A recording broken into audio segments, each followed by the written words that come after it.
It's time now for Countywide, a special presentation of Yavapai Broadcasting News. Join News Director Paul David and News Editor Philip Catafamo as they talk with our community's leaders, newsmakers, and people in the know. You'll hear about the hot topics in Yavapai County that affect all our lives. And now here's today's Countywide. Welcome to Countywide. I'm Paul David. As always, it is great to have you in studio with us today. We're sitting down with the Yavapai County Superintendent of Schools, Tim Carter. Welcome back. Good morning. It's always good to be here. We thought we'd get you in here before July was over and school's back in session already. I went and checked the calendars, and one of them said August 4th, and I thought, oh my gosh, August 4th is just a couple weeks we away. actually have some schools that are already back into session. Yeah. We've got some going in next week, and actually for about the next 5 weeks, so kind of depending on where they're at and whether it's a district school or a charter school, it's school time. So I guess one of the messages we should be having out here right now is for folks is to pay attention to the school buses on the roadways. I guess I have seen a few school buses on the roadways. When I start seeing them, I usually do that story about, if the stop arm's deployed, lights are flashing, you got to stop regardless of the direction you're traveling, all that good stuff. So we're just thinking a little bit more about it. And what most people don't understand about that law is it takes three things to require the stop, and it takes three things to eliminate the need to stop. So at the end of the stop bar comes in, the lights go off, and the bus must be moving. And that's the piece most people forget.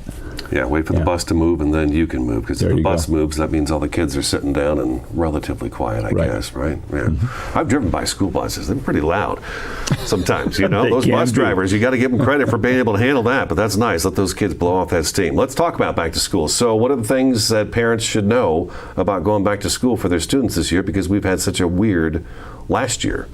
Well, as you know, I'm a firm believer in having parents work directly with their school district or charter school and make sure that they understand what the school has planned for the year and the calendar and when things are due and the things that parents need to get done at a certain time.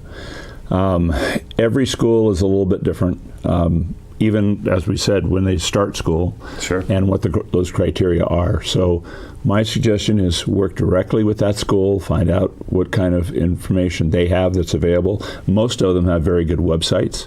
Most of them are going to have some type of back-to-school meeting. In fact, many of them will have a variety of those meetings if you're an athlete or if you're involved in extracurricular activities or if you're a bus rider or if you have health issues or whatever it might be.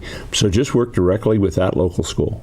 Do they still do the thing where you take your child in maybe a week or two before school even starts to show them the classroom and maybe meet the teacher and, kind of, especially the little ones? I don't know. I needed that all the way through my senior year, but just to kind of ease them back in and get them situated? They do. They do, and they not only do that for the students, they do that for the parents as well. Oh God, no kidding. In fact, I'm gonna be at one later this week where the school, it's a high school, and they're going to have the parents go to each class. They're going to follow the student schedule. You'll have 5 minutes to meet the teacher and get a brief introduction and get some reading material and get contact information and all that kind of thing. So I think schools really are trying their very best to communicate well with parents, and parents need to feel free to reach out to the school. Are they really working hard, too, to kind of make it look more normal this year?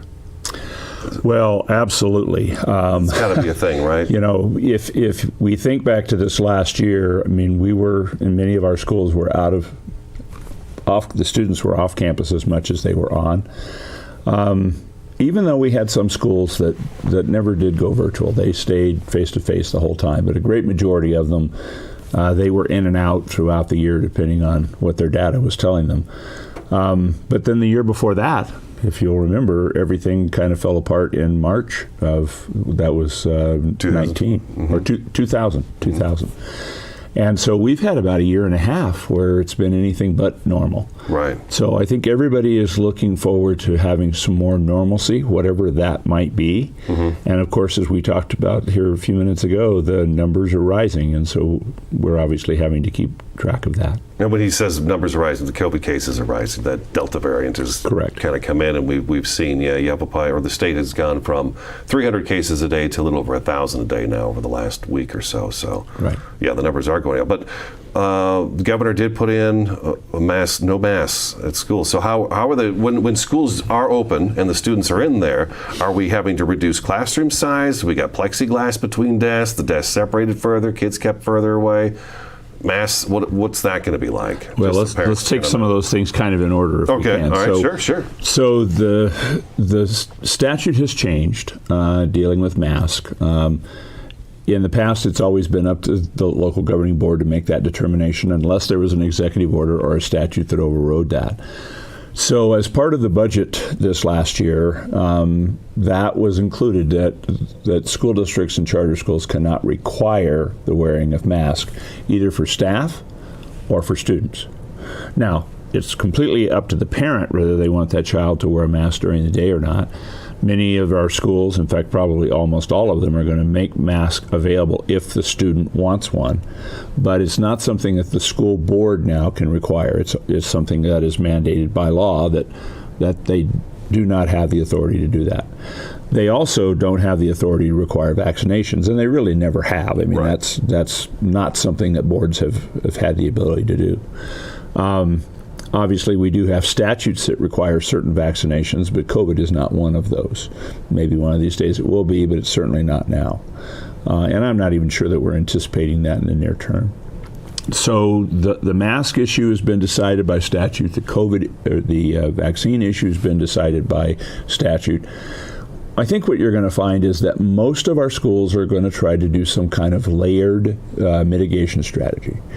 And it may be many of the same kind of things that we've done in the past. Washing hands when you get off the bus, having hand wipe and those kind of things available, doing their deep cleaning as often as they can, and certainly every evening, playground equipment, desk, chairs, tables, those kinds of things. I think you're going to continue to see plexiglass and separators and social distancing. I think you're going to see different kinds of social distancing. I mean, of course, in the past, we've always thought about 6 feet. We've got some information now that, depending on the age of the student, 3 to 4 feet might be adequate. Right. Issues with ventilation systems, to make sure you're changing filters as often as you possibly can. Certain types of ongoing routine testing. So I think you're going to see all of those kind of things, different strategies by different schools. What works with a young elementary student's classroom might be very different than you'd see in a high school science class, for example. Sure. But I think parents are still going to see quite a few mitigation strategies. It just won't be in the form of mask or vaccine. Do we know what the feedback is from the teachers right now? How are they feeling about coming back? Well, I think that, again, there's some mixed feelings. The folks that are talking with me are unhappy about the fact that the state took that local control away from local boards. And their logic, really, I think, is something that makes a lot of sense. When we think about government and the way government works, would we rather have the federal government create a law, or would we prefer to have the state create the law? Or would we prefer to have a local governing body that we elect, that are our friends and neighbors and people that live right here in our communities, create that law? As a citizen, if I'm concerned about something, and obviously we had a lot of concern last year over masks and whether you're in class or if you're online, it's probably easier to affect change with a local governing board that you elect than it is to affect change at the Arizona State Legislature or at the governor's office. I mean, the likelihood of me being able to talk directly to the governor as a citizen is probably pretty small. Sure. The likelihood of me being able to talk to a local governing board member is probably pretty high. Right. And I can go to their meeting and I can stand up and make comments in those public meetings. Where with the legislature, the likelihood of a citizen being able to do that, at least this last year, was seriously reduced. Right. So I think a lot of those teachers are saying it would be nice if the local board still had the ability to make those determinations. But the reality is, school districts are political subdivisions of the state of Arizona and subject to the law. And the law is passed, the governor signed it, and so that's what we're going to have to deal with. Done deal. Let's take our first break. Yavapai County Superintendent of Schools Tim Carter in studio with us today. Their website is ycesa.com. Countywide back in just a couple minutes.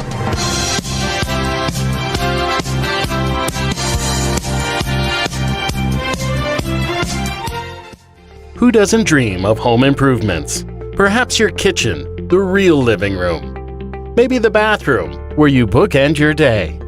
Langstrand Contracting is your one-stop shop from tear down to finishing touches.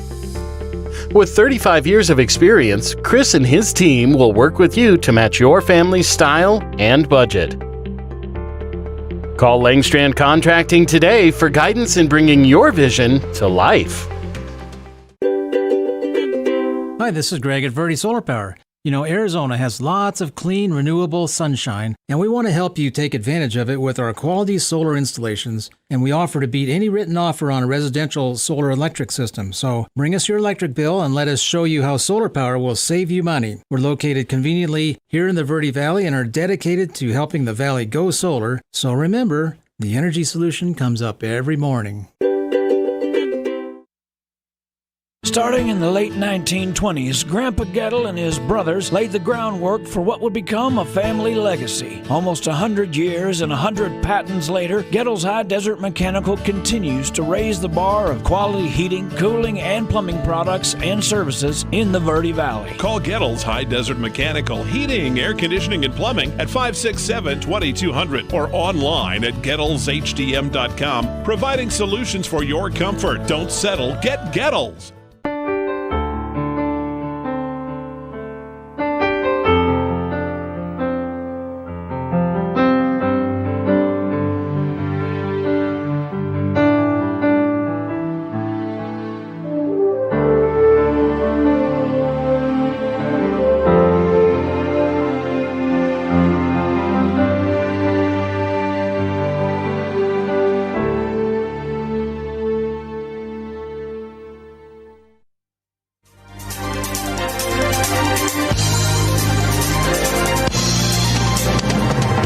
Welcome back to Countywide. Yavapai County Superintendent of Schools Tim Carter with us today in studio talking back to school. YCESA.com is their website. I actually went there this morning, Tim, and pulled up your monthly newsletter. Do you put this together?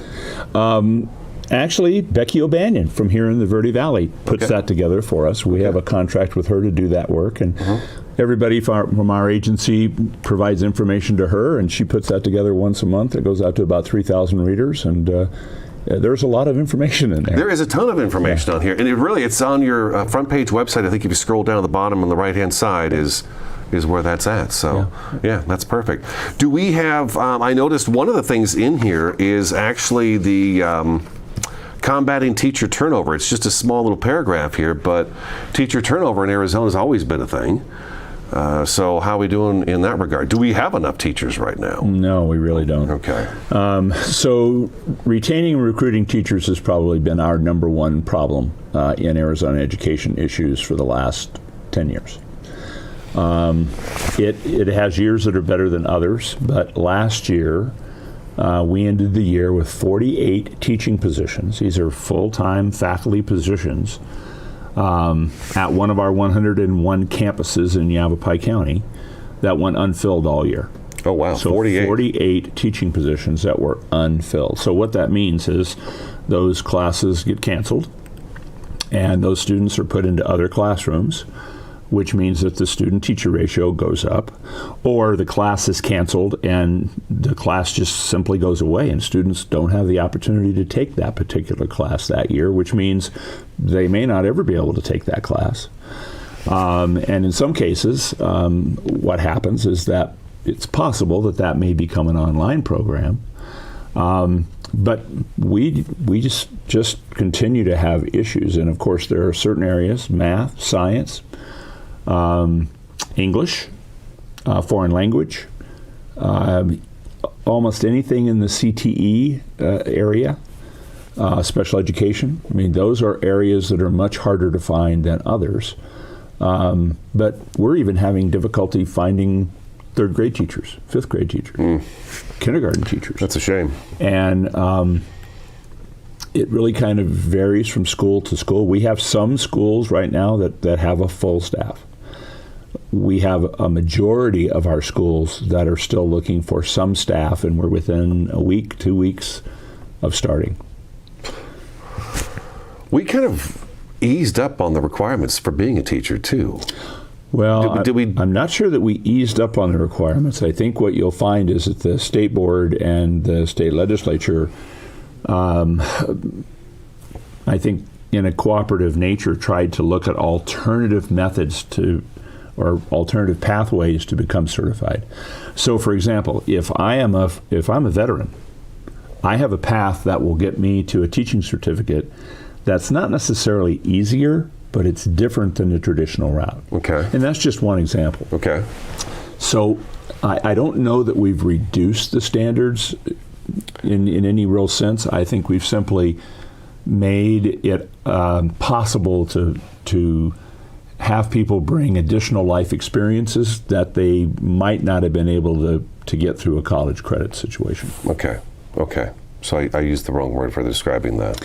Well, but indeed, that has been very important because when you have people out there with a lot of expertise, what do you do with a person who's got a bachelor's degree in something? They know the subject matter really well. They love kids. They would love to teach, but they've never taken the education component to get their teaching certificate. They've got the academic piece. They understand the facts that need to be taught, but they've never actually presented information. I mean, the act of teaching, the whole pedagogy piece of how do I do this? Okay. Well, that's basically at least a full semester of academic work, and in some cases, it's a full year.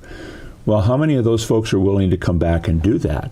But they might be willing to come back, take a 6-week period, then be assigned a mentor that teaches in that school, almost like a side-by-side teaching situation where I'm teaching this class here, you're teaching this class here, and I'm going to help you along the way. Kind of an internship, maybe. Absolutely. Okay. I mean, that's what I was thinking. Those are the kinds of alternative pathways we're talking. And that person on the internship then can continue to learn how to teach a class properly, as well as learn while actually teaching. And that's what I was looking at. And under the law that was passed 2 years ago, they can get paid for it now. Okay. See, that's what I was thinking about, that there is a way to start teaching before you actually have the accreditation. That is correct. Okay. That is correct. All right. Let's hit Prop 208. We got a couple of minutes before we have to take another break. But Prop 208, we're going to be paying into Prop 208, but the governor also made it so that we're getting taxes back at the same time if you're at $150,000 or more in your annual salary? That's correct. Okay. So one of the major pieces of opposition to Prop 208 was not that schools don't need more funding, but it taxed the wealthy. And what the governor and the legislature has done is they have now given that same group of people a tax break, an exemption, so to speak. So they're going to have to pay the 208, but now they're going to be able to get some credits on their income tax that should equalize that out.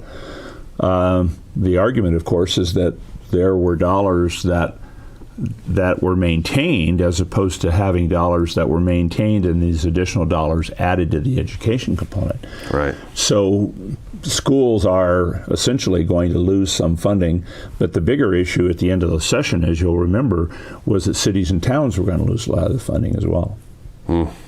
Okay. All right. Let's take our second break. Yavapai County School Superintendent Tim Carter is in studio today. The website is ycesa.com. Countywide back in just a couple minutes.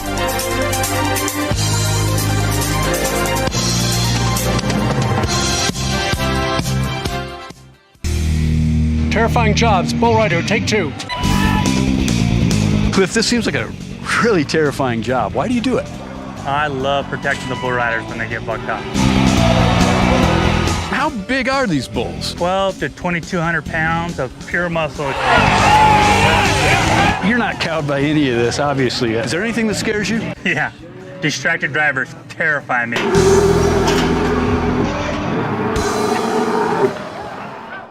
Two things we can count on every year: a new set of tax rules and great weather here in northern Arizona. Jackson Hewitt Tax Service, locally owned and operated by Lewis Rice since 1997, is here for you all year long. Your neighborhood Jackson Hewitt Tax Office will help you in all of your taxing situations. Electronic filing is always free with your tax preparation at Jackson Hewitt Tax Service. Get more in return. Call 1-800-234-1040 for an office near you.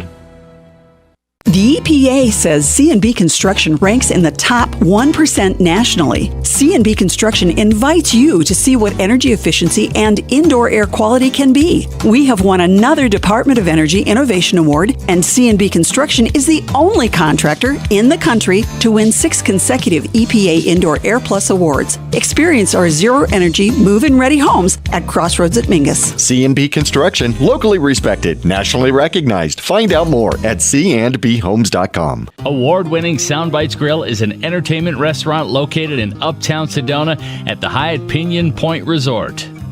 Open for lunch and dinner, featuring fresh fish, all-natural hand-cut beef, even a full vegan menu.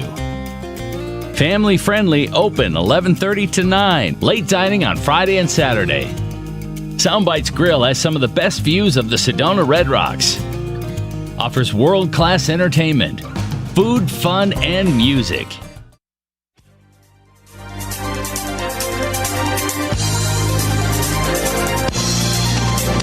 Welcome back to Countywide. We've got just a few minutes left with Yavapai County Superintendent of Schools Tim Carter. It always goes by very, very quick. But we've had a punch list of things. We've gone through some of it. There's other things I had in here, but right now we've got vacancies on our school boards, and I know you're asking the public to step up and fill those. The one that comes to mind is Yarnell. Yarnell, you sent us one asking for a deadline for applications, and then apparently no applications came in, and so it has been extended for a second time, and now it's just kind of an open window. Is when apps come in, we'll take a look at them. That's correct. Okay. And that really only deals with Yarnell. Okay. We also have a vacancy in Congress. We have a vacancy in Baghdad, and both of those are coming up here within the next week or two. Prescott actually closes Thursday, and there's a lot of interest in that position. I anticipate probably at least a dozen candidates. And then I just received a letter this morning, and you'll be getting the press release this afternoon on Crown King, little tiny school district up on the top of the Bradshaw Mountains. Mm-hmm. So Crown King needs a board member too. Yeah. So, but what does a governing board member do? Give me that for about 60 seconds. What is a governing board member's job? Well, a governing board member's job is to handle the day-to-day governmental operations of the school district. Their job deals with establishing a budget, establishing policy for the school district, mission and vision, and the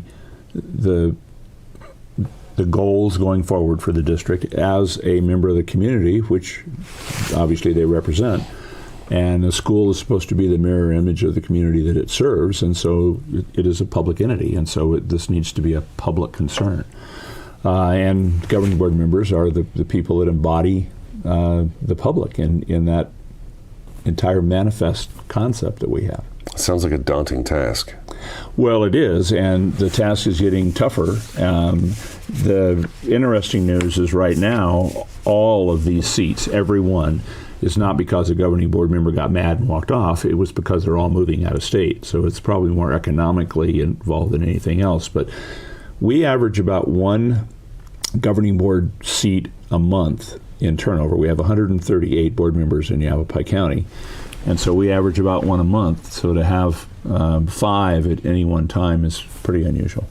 Yeah, I noticed that a lot of the things, they're moving out of the district, so therefore we have to replace them. But you've got the Yarnell Elementary, which I mentioned is you're taking applications as they come in. So anybody that's in Yarnell that can hear us, if you're interested in being on the school board, they are definitely looking for somebody. You've been looking for a couple months now. We have. Yarnell. We have. Okay. And then we've got the Congress one is the one we're also still announcing, and you're taking applications on that one through the 13th of August, interviews on the 17th, and then appointment. And these seats are filled until December 2022 for the most part. Right. I imagine they all are, right? They all. Yes. They all come back up for election. Yeah, the statute only gives me the authority to fill it until the next opportunity for the public to vote. And then that person who fills that seat, if they enjoy being on the governing board, they have every right to go ahead and run for that then. Well, and continuity is important, and so we're hoping that those folks who are appointed are willing to then go through the process to run. And a lot of times they are not contested. In many cases, it's I have 3 seats, I have 3 people for those seats. We cancel those elections, and the voters actually it doesn't even appear on their ballot.